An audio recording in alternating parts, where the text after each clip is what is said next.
2 on your side loves celebrating the people who make Buffalo and Western New York a better place to live. Those people help our community live up to its reputation as the city of good neighbors, and they are the Selfless Among Us. Hi there, I'm Melissa Holmes, and for the next half hour, I'm going to share the stories of some of the most philanthropic, caring, and generous individuals in our community.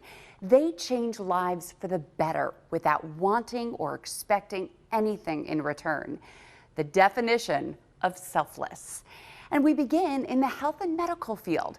There's Avi Israel, who turned the pain of losing a son who was addicted to opioids into creating an organization in his name that has, in turn, saved thousands of other lives.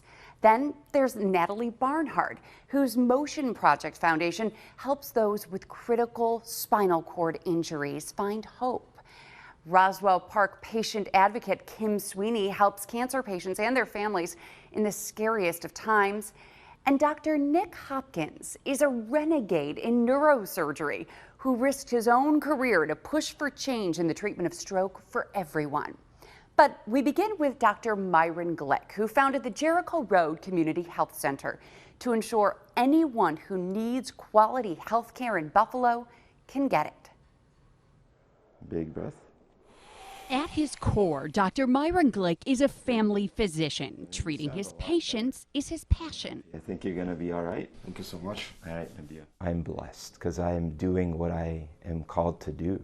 In 1997, with his wife Joyce, he founded the Jericho Road Family Practice on Buffalo's west side. They had just a handful of employees. The mission? Our main call is addressing the health inequity, the healthcare access, so that any person in Buffalo has access to good health care. Hey, good morning. That doesn't simply mean doctor's visits. As CEO, Dr. Glick created an umbrella of the Jericho Road Community Health Center. Services under it include 5 healthcare locations in Western New York, dental care, and a gym and pharmacy, plus community programs for new mothers and at-risk children, financial education, the Vive shelter for asylum seekers, and the Hope Refugee Drop-In Center. And Jericho Road's staff of over 300 now is as diverse as the clients themselves, serving 56 languages. People understand and identify with our team here, and that makes all the difference. I want Jericho Road to be that sort of light that says this is the way it can be done, so that anyone, whether they speak English or not, anyone, whether they have insurance or not, anyone, whether they're poor or rich, that you have access to good quality health care that treats you well. Dr. Glick has also opened health centers in Nepal, Sierra Leone, and the Democratic Republic of the Congo. That's where nurse Rosalind Kabongo's from, and she's made 3 visits back to the Congo with Dr. Glick. Going back there and helping my people and stuff like that with him is, I just don't know how to thank him. He delivered baby Mila here, and Mom isn't just a patient, she's one of Dr. Glick's employees, too. The one thing I love about Dr. Glick is just his servant leadership.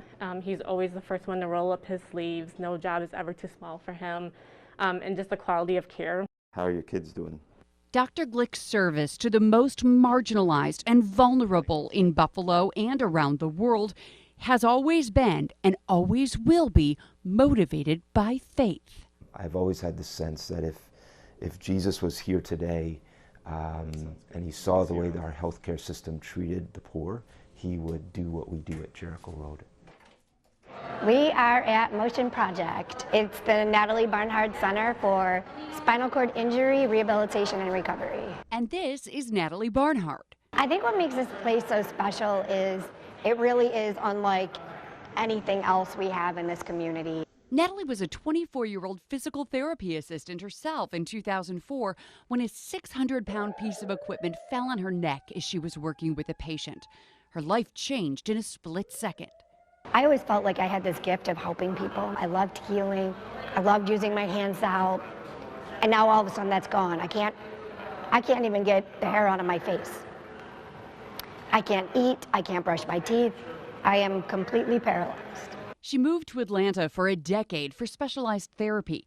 And when she received the settlement from her lawsuit, she knew she wanted to use much of it to build a state-of-the-art facility back home in Cheektowaga.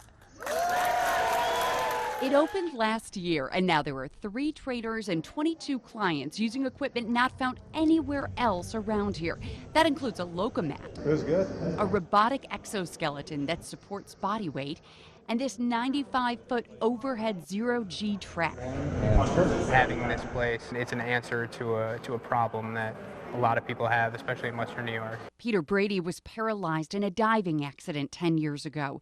He says his legs have gotten stronger since coming here, and he has Natalie to thank for that. The thing is I'm not surprised. It's like, oh my God, Natalie did this. How did she do this? No, it's what Natalie does. It's how she operates. She's a rock star. Even before the center opened, Natalie started her private foundation, which has funded more than $300,000 in quality of life grants for others living with spinal cord injuries. She's a motivational speaker and activist, and the United Spinal Association recognized Natalie last year with the Advocate of the Year award. It was amazing to be honored nationally like that. Motion Project and the Recovery Center are not just changing lives physically, but emotionally. Natalie's inspiring others with spinal cord injuries by showing them that they can accomplish their goals and have a fulfilling life despite their physical limitations. Like if I can just help one person with this, it is like so worth it to me, you know, and it really does make my own injury worth it, which is something I never thought would come out of my mouth, ever. But it is, because it's something bigger than myself. That's my feel-good box. Inside this feel-good box are letters and cards sent to Kim Sweeney. Dear Kim, thank you very much for your kindness. From Roswell Park patients and their loved ones. You reassure patients at the lowest point in their lives. You make them feel special, and that gives them hope. Sweeney started as a nurse at Roswell nearly 23 years ago and is now the executive director of Patient Concierge Services. I help people. I want to make it as easy a journey as I can on a very difficult pathway. Well, Kim Sweeney's a dream employee. Roswell Park CEO Dr. Candace Johnson says time and time again she has watched Kim go above and beyond to help. Cancer is such a scary thing, and to have somebody there to just sort of help you sort of take a deep breath, we'll get through this, I'll be here, I'm always here. She gives her cell phone number to every patient. And she answers that phone 24/7. I get calls for everything. And what I do is I connect them. I hold their hand. I get them where they need to go. I get them here. That's exactly what she did for Bertha Rojas from Colombia, who was hitting roadblocks while trying to come to Western New York to be with her sister and get treatment for cervical cancer at Roswell. We didn't have to worry about pretty much anything. She's an angel on this earth. That's how she described it, and I agree. Kim truly knows about the needs of a patient and caregivers because she lived it. My husband, Mike, was diagnosed with head and neck cancer back in 2015. He was treated where else but Roswell and went into remission. But then in 2019, Mike was diagnosed with pancreatic cancer. He passed away in October of 2019. Now in the garden at Roswell, where Kim's husband found so much joy and peace playing music, You look right here. her bricks laid in his memory. And Kim says she feels her husband there with her every day, reminding her how her patients and their families want to be treated. I think that what happened to my husband was part of my pathway because he was my best friend, my soulmate, and I think that that helps me help others even more. When I started, there weren't any neurosurgeons doing this. When Dr. L. Nelson, or Nick Hopkins III, entered the field of neurosurgery in the early 70s, most patients who suffered a brain injury or stroke had to have an open craniotomy and were forced to live out their days in a nursing home. Hopkins thought there must be a better and more minimally invasive method, and he became the father of endovascular neurosurgery. It wasn't evidence-based. It was intuition. And it was, skill set and knowledge. He faced pushback from others, but eventually it was widely accepted, and he created a paradigm shift in the treatment of stroke. And then we did all kinds of neat things in our department. Like at one point, the guys came up with the idea of, why don't we try putting a stent in the artery like the cardiologists do? And we did that, and it worked. Dr. Hopkins also had another seemingly crazy idea at the time. Instead of different kinds of doctors working alone in their own department, have them work together. And that's how Hopkins helped create Gates Vascular Institute, the first multidisciplinary vascular hospital in the country. You're making advances because you're doing things in a multidisciplinary world. Nobody else was doing that. So we were way ahead of everybody. Hopkins was also the founder of the Jacobs Institute, which hosts biomedical startups. Dr. Adnan Siddiqui is now the CEO, and he says Dr. Hopkins was his mentor, and he wanted to emulate him in medicine and in life. Every time a new idea came up, he would congratulate you for coming up with the idea when you know it came from him. And by convincing everybody around him that they were great, he is the greatest leader I personally know. Dr. Hopkins was the chair of UB's Department of Neurosurgery for nearly 25 years. And in that time, he trained more than 60 fellows. We're a lot younger then. Including Dr. Alad Levy, who is now the department chair. He's selfless, he's a pioneer, but he's also a renegade. Now he's created a legacy. He's created generation after generation of disciples that have transformed the care of stroke and aneurysm and hemorrhage. And of all his professional accomplishments, Hopkins says that makes him most proud. What is leadership? I think it's finding wonderful, talented people to work with you and then getting the hell out of their way and letting them do their thing. What we do here at Save the Michaels, there's one thing that means more than anything else, and that's we give you hope. That mission is everything to Avi Israel and his wife Julie because hopelessness ultimately led to the loss of their 20-year-old son Michael in 2011. He was battling an addiction to painkillers, finally found the courage to call and ask for treatment, but was told there were no beds available. He handed the phone to his father and then shot himself. And I held him and I said that I love you and everything will be okay now. And then I heard him take his last breath. After we buried Michael, I decided we can't let Michael go without doing something about it. You know, because if you don't bring it out to the open, more people will die.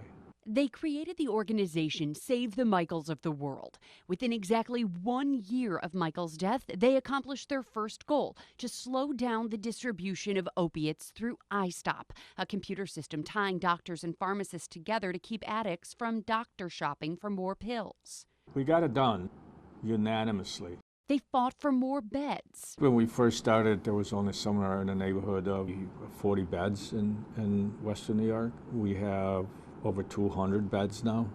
They changed laws. You had to be pre-approved for treatment. We changed that law. You don't need to be pre-approved. You only had 7 days of treatment. That's changed to 28 days or whatever the counselor thinks they need. Doctors were not educated in palliative care. They are now. They provide transportation for anyone to get to treatment, court, or doctor's appointments. Transportation is one of the biggest barriers to maintaining recovery. And they opened recovery centers in Erie and Niagara counties. When you call here, there's a live person who answers the phone. And that person can sympathize with those calling for help because almost all of their 50 employees have a personal connection to addiction. Jessica Petty is a recovering addict herself. Taught me everything and really helped me get my feet under me and really help become a whole person again. I would not be this far without them. Get your act together. At 70 years old, Avi Israel is not slowing down. He was recently appointed to the state's Opioid Settlement Board to help make recommendations on how $1.5 billion in funds should be spent, so others might get the help his son Michael was denied. How does it make you feel to know that you have saved so many Michaels out there? It's a double-edged sword. I mean, you're happy. You really are happy for the person because you know that they have a chance at life. But sometimes you say to yourself, why wasn't it somebody who blazed this trail before us? But I guess you can't rely on other people. You have to do things yourself. So we're going to do it ourselves. Avi, Natalie, Kim, Dr. Hopkins, Dr. Glick, all selfless trailblazers in the health community. And now we turn to those who generously help those in the underserved communities, like football coach and financial coach Kenya Peoples, as well as Frank Cerny, the founder of the Rural Outreach Center. There's wounded Army veteran Chris Krieger, whose struggles in civilian life inspired him to help his fellow vets. But first, Amy Betros, the woman behind St. Luke's Mission of Mercy. There's not a day that goes by that I just don't love what I do. Amy Betros likes to say God's in charge at St. Luke's Mission of Mercy. She's just his secretary. Well, it's not work to me. It's my life. After a trip to Fatima, Portugal, in which she says she heard her calling, she sold her Buffalo restaurant, Amy's Place, and founded the Mission with her friend Norm Paolini in 1994. So here we are, going to be 28 years. We're still doing it. You know, every day. This is God's place. She says it's not a soup kitchen or homeless shelter, it's a mission. They serve 600 people 2 meals a day and send these bags of food home with families weekly. St. Luke's Mission Mall provides clothing for free. The baby room has diapers and formula. And under Amy's leadership, 23 homes were given to St. Luke's, and they built 6 more. Give them a better quality of life. There's even a school, too. Mike Tahiri is the director of the education program, and he says Amy's selflessness in all of this changes lives. She sacrificed her life every day for the good of this community, and she's relentless in serving God. Jesus lives in Amy Betros. Father Jack Mattimore says Amy's gifts go well beyond the physical food, clothing, and shelter. Her offerings of empathy and compassion are what set her apart. People come to her who are feeling unloved and forgotten, and she just has a warmth about her. You know, she's a determined, driven woman, but you know, she does it all for God. Amy rarely slows down, but she was forced to last month when she was hospitalized with pneumonia. She says she spent that time in prayer for those who need St. Luke's. I believe with all my heart, anybody who steps foot on St. Luke's ground, this holy ground, whether they come to get help or they come to help, will be blessed and their lives will change. And I knew ever since I was a little kid that I wanted to join the Army. And that's exactly what Chris Krieger did. He served our nation for a decade as an Army combat medic. And during Operation Iraqi Freedom, he was hit by multiple roadside bombs and suffered a traumatic brain injury, hearing loss, and epilepsy. But those were just his physical problems. Nobody who goes in with the mindset to serve their country comes home with the mindset of realizing the next battle you're fighting is for your benefits. And we ended up losing our home. We lost everything we had that we call the American dream. And I wanted to do something to make sure it doesn't continue to happen to men and women. So in 2007, Krieger created the Western New York Heroes Organization with the main mission to provide financial assistance to veterans. This is about keeping veterans in their homes, their utilities on, making sure they have a roof over their head and food on the table. Because again, when I came home, that was the big worry and the struggle. Then he developed more programs based on his own experiences, like school supply drives and funding for extracurricular activities for veterans' children, and Adopt a Hero for the holidays. They were able to provide a Christmas dinner, which was nice, and some presents, toys for the children, even clothes. There's also peer-to-peer counseling, female veterans programs, and food distribution every other week. We have over 1,500 veterans that are coming through to be fed even still today. Krieger is particularly proud of the Positive for Heroes program. They use incarcerated veterans, among others, to train rescue dogs who will in turn rescue the veteran who becomes its owner. It was emotional. I'm pretty sure I think I cried We have trained so far over 140 service dogs in Western New York. So we train them up and we give them away to veterans free of charge. We don't ask for a dime. None of this is going to be here. Western New York Heroes will be unveiling its new expanded space in Buffalo next month, which includes meeting spaces, a new service dog training school, and space for mental health providers, social workers, and nurse practitioners. A one-stop shop for veterans who need help, but might be afraid or ashamed to ask for it. You're not wrong for asking help. It takes a bigger person to say, I need the help, than to stay secluded in a dark corner and just forget about the world. There is a home for you. There is a place, and it's right here at Western New York Heroes. Let us help you change your life. The majority of poverty in Western New York is in rural areas. It's dispersed so nobody sees it. So to address that problem, Dr. Frank Cerny opened the Rural Outreach Center, or the ROC, in 2012. His goal? To break the cycle of poverty, especially for children. But our objective is to work with the kids so that they can see a future that's different and give them opportunities and resources so that they can thrive, not just survive, but thrive. Cerny's method of helping, though, is different. Yes, the ROC can help with housing and food, employment and transportation and counseling, but adults and children can earn ROC bucks for participating, and they're asked to pay what they can for services. If they can't pay cash, we ask them to donate something or to volunteer. There's care and love on one hand, and then there's accountability on the other hand, and they thrive. They appreciate it. The ROC grew out of Pathways Christian Fellowship Church, which Cerny founded in 2006. Before that, Dr. Cerny, who holds a PhD in physiology, was the director of the Lung Center at Women and Children's Hospital and started the School of Public Health at UB. He and his wife Nancy raised 3 boys in East Aurora, and now at the age of 76, he's still running triathlons and not slowing down at the ROC either. There's a need, and here we are. So it's all been a calling. Donna Brazil has been a full-time volunteer with the ROC since day one. I see a man who has a mission, a passion. He's just a special person. He really is. This place is a big help, huge help for me. Yeah, and my daughter. Mike Dufresne says he got help with his addiction, found work, and became a better father, all because of Cerny and the ROC. The energy that he puts forth in this facility to help others is not something that just anyone off the street is gifted with. Mike and his daughter are just some of the 5,000 people helped by the ROC each year. But in the zip codes the ROC serves, 46,000 people live in poverty. And that's why the ROC is expanding. Last June, they broke ground on a new facility, and they hope to open by this Christmas. This thing is far bigger than we had imagined, could have imagined. So I guess that's what's changed me. It's just strengthened my faith.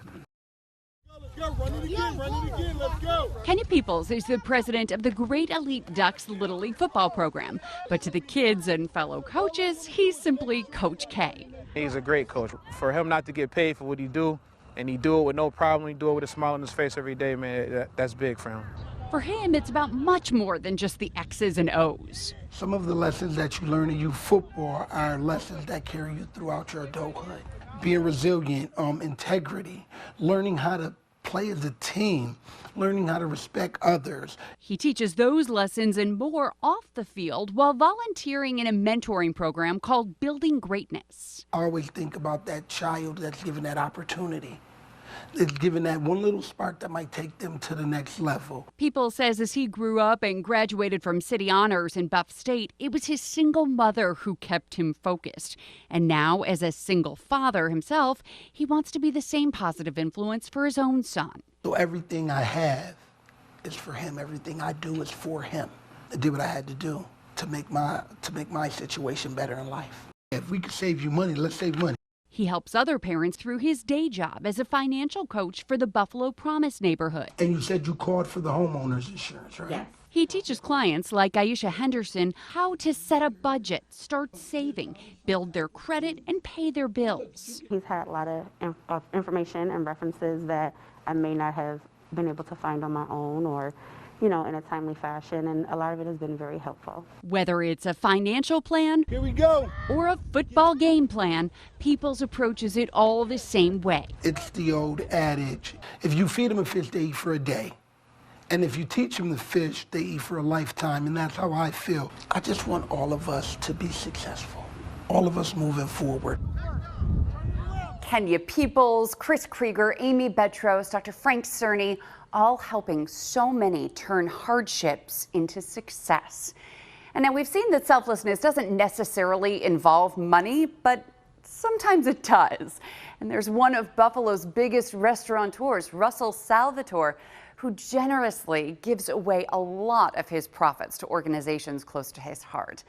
And also LeSean German, one of the Buffalo Bills' biggest fans, who spends his own money to make sure that other Bills fans get to experience the joy of the game. I very seldom say no. And that's why you see the name Russell Salvatore on buildings all across Western New York. His decades of charitable giving has touched countless people and charities. I love giving. When I pass away, I don't want to have a penny. I want to give it back to the community, especially at my age now. They are the ones that have made me successful. Turning 89 years old next month and arguably the region's most famous restaurateur, Salvatore came from humble beginnings, quitting high school to work in his father's restaurant.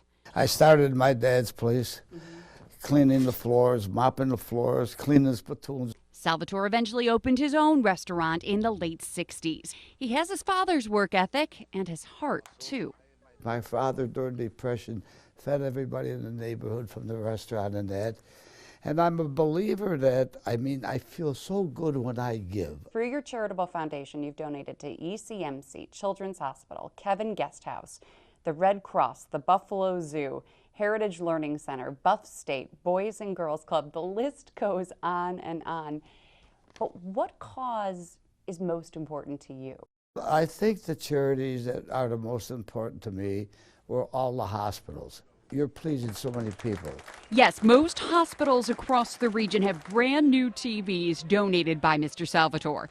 Any more schools need TVs? And just last week, he was at it again, donating a smart TV to every Catholic school in the diocese. We're grateful to you for your philanthropy and again your donation.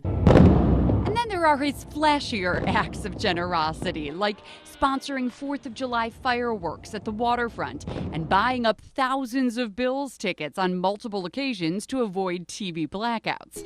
He estimates he's given away at least $15 million over the years. It isn't a lot. And he doesn't plan to stop anytime soon. It's just a good feeling giving, and I hope people out there listening don't take it with you. Give it to people that really need it. We got the MVP in the league. We got the MVP in the league, Joshua Allen. LeSean German's love of the Bills goes way back to when he was a kid growing up on Long Island with a single mom and 4 siblings. That was during the Super Bowl years. That's when I started watching Bruce Smith, Thurman Thomas, Andre Reed, James Lofton, and the boys, and also the Bills are the only team that plays in New York. He couldn't afford to go to games back then, but now he almost never misses one, home or away, even though he lives in Charlotte, North Carolina. There, he's a finance director at 2 car dealerships and the owner of his own trucking company. I work hard, I make a good living, and I just like, sharing. For me, it's about, sharing and making people happy. That's what I care most about. He makes sure anyone who wants to go to a Bills game gets to. It's not really about the money. It's about helping people out and about the experience for me. He's quietly been giving away tickets for a decade, but his generosity got a lot of attention a couple years ago when he went on Twitter and raffled off a pair of season tickets. They went to a local mom and her young son. The amount of happiness that this has brought me is just incredible. Let's go! What's also incredible is German's selflessness. He has given out hundreds of tickets, along with airfare to games, jerseys, and just last week he bought $1,500 worth of gift cards to give out for the holidays. Well, Bills fans saw that and chipped in even more. The total, $8,000. Bills Mafia are known for, going through tables and being rowdy at the games. But another big part of Bills Mafia is being generous and helping people out. Buffalo is known as the, city of good neighbors. So, we look out for each other. We're all one big family.